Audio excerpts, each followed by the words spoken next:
Earth orbit millions of years ago. Get down, explosives! Quickly, head for the hangar. We must. You cannot stop me, Autobots. Autobot trash. Fire grenades! Enjoy your time traveling the stars.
Get a view from there and see what the field of view looks like. It's one small step for man, one giant leap for mankind.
Hey guys, the Fire Brothers here. Issue 10 of the Transformers Skybound comics is out, and I'm bringing you my review of it. I will be summarizing this like always, so expect spoilers. And if you haven't seen or been caught up with everything that's going on in the Skybound comics so far, I made one video going over the first arc of the series covering issues 1 to 6, another one for issue 7, issue 8, and I just did one for issue 9 last month. So it's all gonna be on a playlist for you guys to check out, link to it will be in the description down below or in the comments down below if you guys wanna hear my thoughts on all the issues so far. But today we're covering issue 10, introducing everyone's favorite character, Beachcomber. Unless you're Twitter. But then again, Twitter is never happy. So yeah, this will be my review for it, so last call for spoilers, and if you're still here, I'll assume you're cool with it. So, let's jump right into it.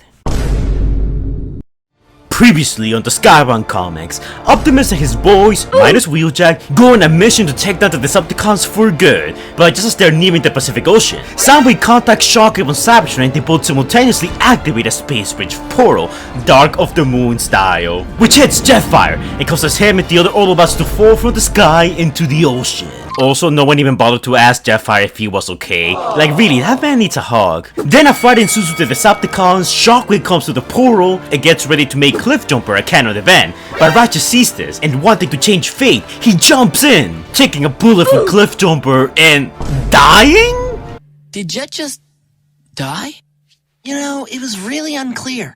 Just as Shockwave is getting ready to eliminate Cliffjumper for good, Optimus shows up in a very awkward pose and kicks Soundwave in the head, making him drop Shockwave, who transforms and engages into mortal combat with Optimus. We then cut back to Carly and the Autobots, which sounds like the name of a band if I'm being completely honest with you, as they're making their way to the dam from issue 5, when all of a sudden they get ambushed by the humans from all the way in issue 3. Nice reincorporation there, Skybound. Carly gets in between the humans and the Autobots and tries to convince the townsfolk that the Autobots are on their side. Meanwhile, we cut back to Spike, who's back at the hospital, and asks him point blank if he will ever be able to walk again. The doctor dodges the question, and before he can answer, Astro Train shows up out of nowhere and threatens to kill the humans inside the hospital if Spike doesn't turn himself in. Spike channels his inner Jack from Transformers Prime and agrees to go off with Astro Train so long as he leaves the people alone, to which Astro Train agrees, complimenting the young man for his bravery and then child-napping him. Meanwhile, the Autobots are getting wrecked by the Decepticons. Shockwave even suplexes Optimus at one point.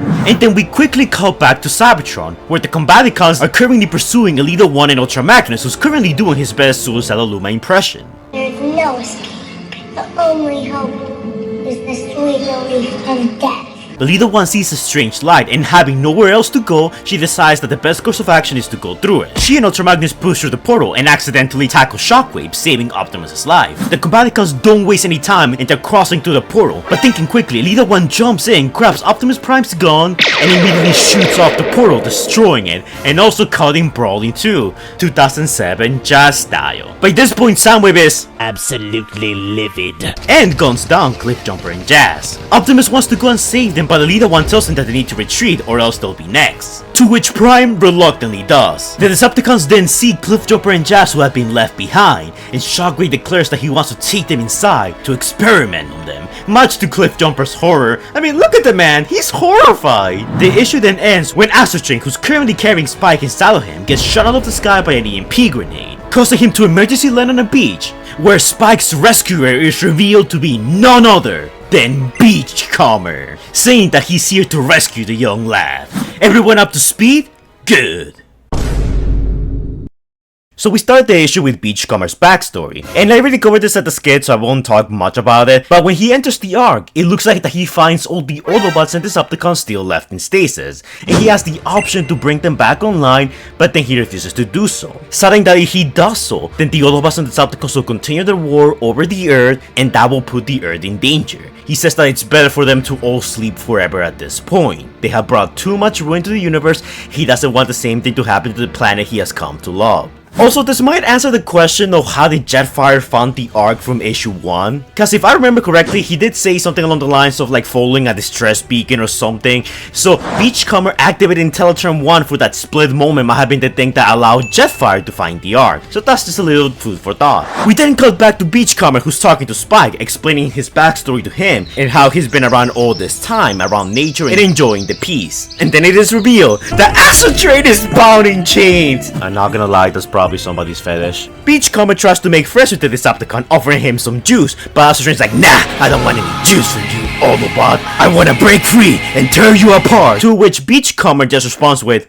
okay. Astro Train then explains that with Shockwave now in the picture, they're gonna suck the Earth dry of resources. Spike is understandably confused as to who this Shockwave character is, and Beachcomber explains that he's one of the most fearsome Decepticons out there, a mad scientist that takes pleasure in torturing Autobots. And then Spike and Beachcomber look on to the red ray of light shooting up into the sky, which signals that Earth harvesting has begun. To which Astro Train responds with, that's sad, but it's true, expressing a bit of remorse for what's about to happen to Earth. We then cut back to the Decepticons, and we see that Soundwave is finally trying to repair Ravage, but then Shockwave shows up and tells Soundwave that repairing Ravage is a waste of an effort when they can get a new one and a much better one. He's about to throw Ravage into recycling. Oh my god, can you people stop being so cruel towards the cat? But just as before he's about to do so, Shockwave sees something from the Nemesis's window, and like an excited little kid, he runs out of the Nemesis to go and check it out, and he sees what it appears to be a sperm whale. Shockwave is amazed by seeing such a creature. He's captivated by its beauty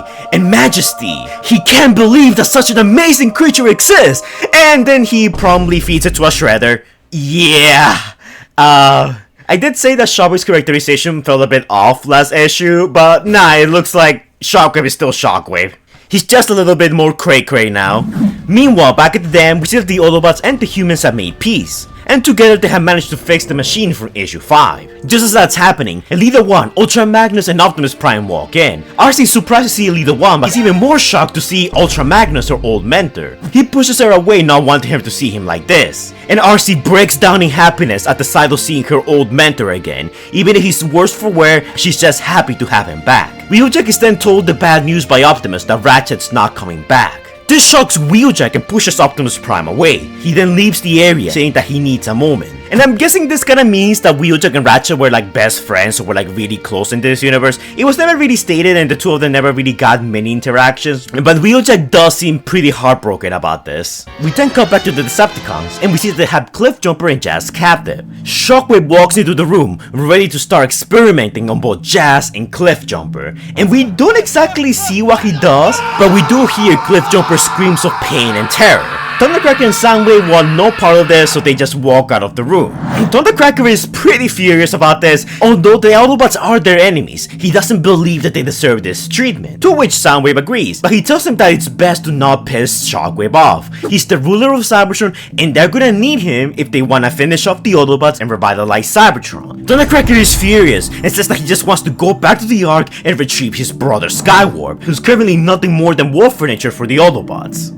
But Soundwave pulls off his big boy pants and tells Thundercracker that he's his soldier, his life belongs to him, and to not forget the chain of command. Also, unbeknownst to the two Decepticons, Ocelot is sneakily listening in to their conversation, hinting at the fact that we might get some future conflict between Soundwave's Decepticons and Shockwave's Decepticons. We then cut back to the Autobots and we see Optimus and Elita 1 having a conversation. Also, I just wanna say the way Elita 1's drawn here, that pose is... it's very anatomically interesting. Yeah, that's what I wanted to say. Please don't kill me. Optimus expresses worry for Jazz and Cliffjumper, and also, what about Jetfire, Optimus? No one has ever asked if Jetfire is still okay. Like, my god, did they forget about him? Hashtag justice for Jetfire. We see that there's a bit of a rift between Elita and Optimus. She tells Prime how things are really bad on Cybertron, how their people are starving, how the Decepticons rule, and that they could have really used Optimus Prime's help. Optimus protests to this, saying that he was trapped on Earth and he made a choice for the good of Cybertron, he had to leave. And while we still haven't been told as to why Optimus had to leave Cybertron, it probably has something to do with the Allspark or something that's movie related. And you guys will probably see why in a bit. Regardless of the conflict, Elita says that Shockwave will devour this planet and drain it of resources, to which the only thing Optimus replies to her with is if she's willing to help him. We then cut back to the Decepticons and their little sucking earth dry machine, whatever they have made, and Shockwave proclaims that they're finally ready to start taking things to the next level and sucking Earth's resources, to which Thundercracker is like, haven't we actually started doing that? But Shockwave's like, nah, that's gonna take years, so we're gonna speed up the process. Also a small thing, notice how Onslaught's gaze is not on Shockwave, but instead on Soundwave and Thundercracker. Already a rift between the two Decepticon factions forming in. The machine then activates, and a blinding blue ray of light shoots into the sky, and we see that my statement from the previous issue wasn't entirely off. We recreate Dark of the Moon as Cybertron is being teleported to Earth's atmosphere. Needless to say, things have gone from 0 to 100 really freaking fast. Spike, Beachcomber, and Astrotrain bear witness to this new development, and Astrotrain starts gloating, saying that victory is finally theirs. And we end this issue with this really cool looking panel of Skybound Shockwave, exclaiming that the harvest has begun. And yeah, that's pretty much it for issue 10. Dude, okay, this issue was insane. I did not expect us to get some of this stuff. It moved a little slower than the last issue, but then the last issue was very action heavy, and this issue was more calm and expository in a way. You know, explaining Beachcomber's backstory, setting in, you know, the divide between Soundwave and Shockwave's Decepticons, and of course, the reunion between the Autobots and, you know, their reactions to some of their losses. Minus Jetfire, because nobody seems to care about him, unfortunately.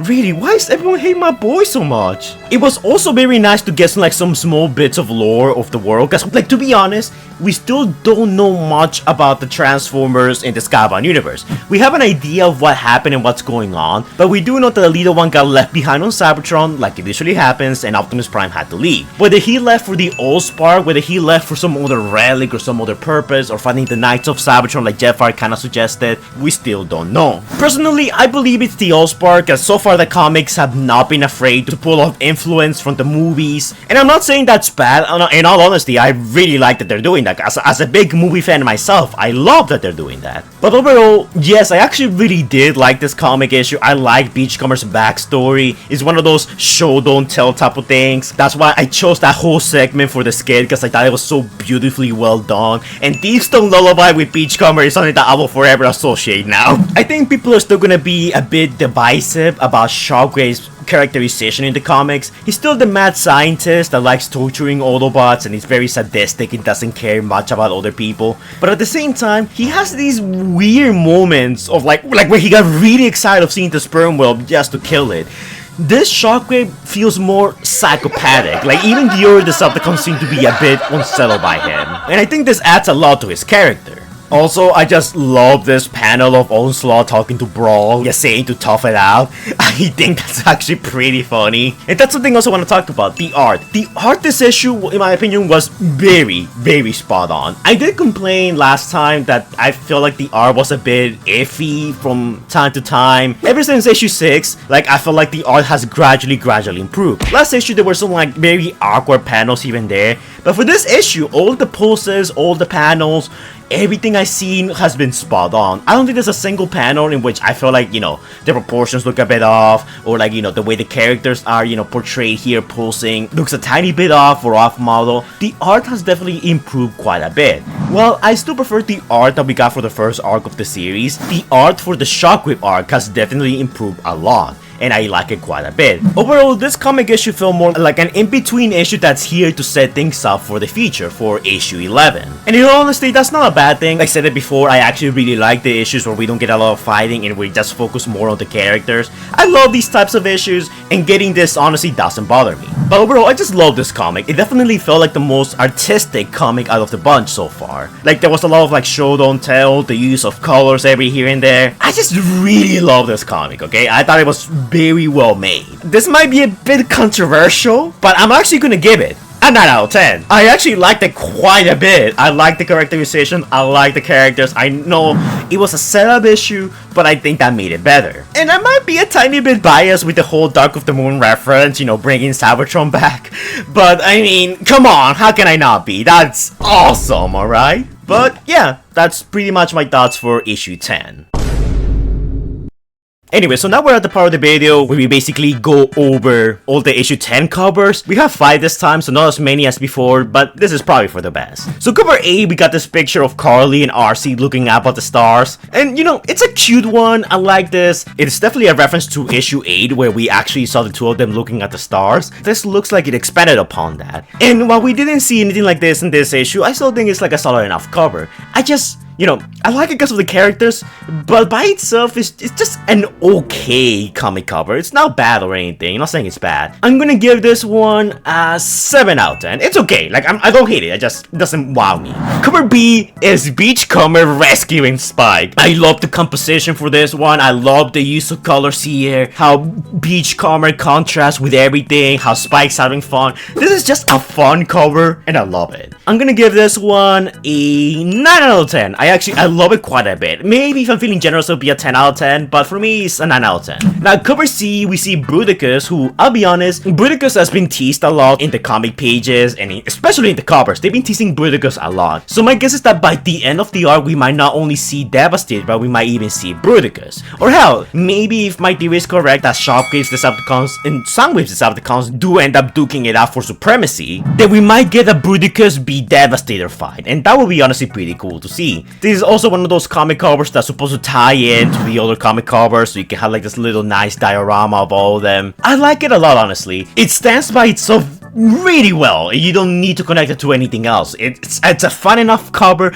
by itself, and I love it. So I'm gonna give this one also 9 out of 10. Bruticus just looks so menacing, and he's also my favorite combiner, so I also might be a bit biased. But you know what? It's my video, and I get to choose the score. Cover D is Shockwave about to basically melt Ravage for parts, which is something that actually almost didn't end up happening in this issue. And I really do like the color effects and everything else going around for this. It's a very solid cover, all things considered. I don't have much to say about it though. Like, it's pretty simplistic. The composition and the way things are arranged here, it looks pretty okay. It's alright. I'm gonna give this a 7 out of 10. Like, I like it, it just doesn't wow me, And cover E is the shadowy look of Soundwave and Shockwave, looking at Cybertron and then Earth just behind it. Definitely very fitting considering the events of the comic issue itself. I do like how the cover kind of guides your eye from the Earth to the Decepticons or even vice versa. I like it quite a bit. I think it's pretty solid. I'll give it an 8 out of 10. I don't have much to say about it because it's pretty simple, but it's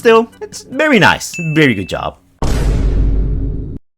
Anyways, so it's the part of the video where I basically go over all the characters in the universe that are dead or not. Since the comic likes killing characters a lot, it's something that I need to be updating quite a bit. Now, not much has changed since the last issue. There wasn't any type of fighting, there wasn't any type of death except for the whales in this issue. So this is just like your average recap for which characters are alive and which ones are dead. Alright, so very quickly, Optimus Prime, Elita 1, Ultra Magnus, RC, Wheeljack, all still alive and all hanging out at the Autobot base. Cliffjumper and Jazz are currently being tortured by Shockwave, so who knows what will happen to them. Maybe Shockwave will stitch them together into some kind of horror abomination, but for the time being, I'll list them as alive. There's still hope for Cliffjumper's canon event. My boy Jetfire tragically is still unknown. No one has mentioned him. I am genuinely afraid that Jetfire is just done so right now. But he's still unknown, like he hasn't been confirmed dead. Who has been confirmed dead has definitely been Ratchet. Optimus Prime just straight up said that Ratchet is dead, and we didn't see any signs of him, so he's more likely than not actually dead. Beachcomber's currently alive, hanging out with Spike. Brawn's currently dead, killed by Megatron. Springer's alive, currently in Boyd Rivals. Hardrod's still alive. Bumblebee still remains KIA. Prowl, Windcharger, Hound, they're all still in stasis. My boy Roller still hasn't been brought up since issue 2. Ironhide still in stasis. Sideswipe / Mirage still in stasis. Blaster still MIA. Perceptor still MIA. Warpath, Huffer, and Copper still KIA. And next up we move on to the Decepticons. And not much has changed here, especially for them. Megatron's still alive, Starscream's still MIA, Shockwave is currently reenacting Dark of the Moon, Thundercracker and Soundwave are still alive, probably regretting their decisions to team up with Shockwave. Onslaught's still alive, just chatting with half of Brawl, and setting up the seeds of possible civil war. Vortex is still dead? Did Jet just die? It was really unclear. Blastoff and Swindle are still alive, just back on Cybertron. Skywarp is still war furniture at the moment, though Thundercracker might actually just, go by himself to the Ark and just rescue him. As for Scavenger, Scrapper, Mixmaster, Hook, Long Haul, Bone Crusher, Rumble, and Laserbeak, they're all still alive. And Ravage is still alive. He got saved this issue, almost got recycled by Shockwave. Dude, why is everyone so mean to Ravage? He literally did nothing wrong. What I'm still kind of curious about is whether or not Soundwave was gonna let Shockwave, just recycle Ravage. Because he did seem like he wasn't gonna do anything. Or at least he just wasn't rushing in to save him. Reflector's still dead, and I'm sure that's quite a heartbreaker for a lot of people. Frenzy, my god, where are you, man? I lost sleep over this guy. But yeah, that's pretty much the current statuses for all the Autobots and Decepticons and the Skybound universe, so far at least. Man, what an issue. I just love it when the comic just throws on movie references, like he did for Megatron way back when, and like how he did this time around for Dark of the Moon. This was really cool in all honesty. I know this is probably not gonna be most people's favorite issue, but I just like how we're setting things up for the future and how things are slowly, developing. And after, a very, action, intense, heavy issue, you need issues like this to break out the pacing, to, help things flow better and set up the the stakes and character relations. I like what's going on between the Decepticons, so there's like this faction that just pure sadistic and just wants to torture people for the sake of torturing people, and there are those Decepticons that are more honorable, like Soundwave's Decepticons. And we're even starting to see a red form on the Autobot side, like how Wheeljack was really mad at Optimus for letting Ratchet die, and Lita 1 having some built-in resentment against Optimus for leaving her behind, and now we have some small seeds of doubt planted on Cliffjumper and Jazz, after Shockwave told the pair that Optimus Prime left them behind to be slaughtered, to which Cliffjumper refused, but even he seemed to be a bit doubtful about that. I'll be completely honest, so far the unknown factor, the wild card in all of this is Beachcomber. This comic issue is definitely setting him up for something big later on. Exactly what that is, we don't know, but I have a feeling that Beachcomber might become like Spike's guardian. You know how RC is to Carly? Well, Beachcomber might be that to Spike as well. Only time will tell, but so far I really like this comic issue and I'm really curious to see how the story develops from here. But now I want to hear from you guys. What were your thoughts on issue 10 of the Skybound comics? Did you like it? Did you wish it had more action, or was this just fine? And what are your predictions for issue 11? So far we have a few covers for issue 11, nothing concrete, nothing that tells us too much about what's going on, but it looks like issue 11 will be filled with action once again, as our brave Autobots head right back to fight against Shockwave and the Decepticons. Will they come out victorious? Find out next time on Transformers Skybound issue 11. Also, what the frick is Jetfire? But yeah guys, that's pretty much it for this video. Hopefully you all enjoy. As always, don't forget to like, comment, and subscribe.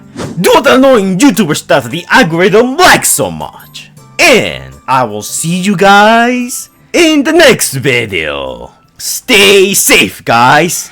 Anyways guys, before we go, shout out to our super incredible Patreons and channel members: Primebear611, Moriarty, Inferno65, Winsolopes Hightower, The Certified, James Newbold, Crowley666, Silverman, Legend of Soup, King Sparta, Gracie T-Rex, Super Sailor Formers Hedgehog, Xavier the God, Stage Productions, Scrub Lordo, and Predaking Hunter Plays. And also our channel members: Scrub Lordo, Optination Reviews, TF Cypher, Laser Sin, The Crazy T-Rex, and Lord Skywarp, and Surprise Chidor. Thank you guys for your support, it's much appreciated. If you become a channel member or a patron, you get access to exclusive videos I haven't released yet. You get to collab with me in some of my videos if you so choose to, and access to channel exclusive emojis, and a bunch of other stuff. You also get a shout out to your channel in the description down below, so be sure to check out those guys, as a lot of them are up and coming YouTubers who need all the help they can get. But keep in mind this is entirely optional, because freedom is the right of all sentient beings. Thank you guys for your support, it's much appreciated, and I'll see you all in the next video.